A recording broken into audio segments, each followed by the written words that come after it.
अच्छा सर, तर असं म्हणायचं का, की जीवनात जर दुःख जास्त आहे म्हणजे अहंकार जास्त आहे आणि जर जीवनात दुःख कमी आहे म्हणजे अहंकार कमी आहे, तर मी बरोबर समजतोय ना?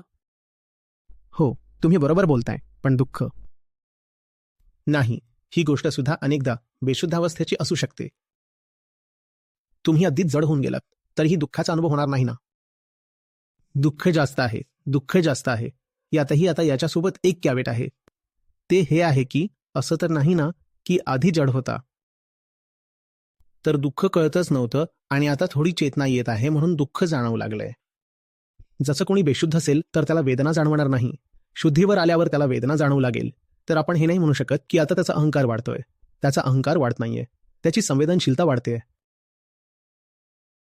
तर तुमची गोष्ट ढोबळमानानं बरोबर आहे, पण त्यात काही अटी जोडलेल्या आहेत.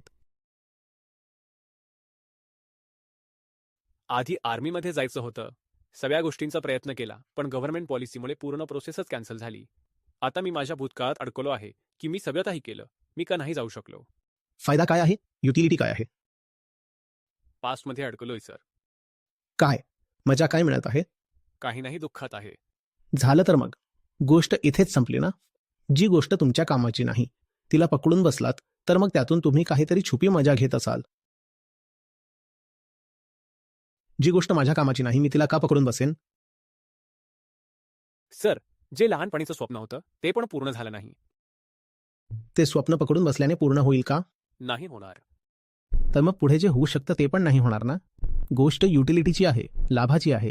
एखाद्या गोष्टीला पकडून बसलात, त्यातला लाभ सांगा ना. हे नाहीये की योग्य अयोग्य काय, या सगळ्याची गोष्ट नाहीये. गोष्ट आहे लाभ काय आहे? बस हाच प्रश्न आहे. लाभ काय आहे? आचार्यजी धन्यवाद.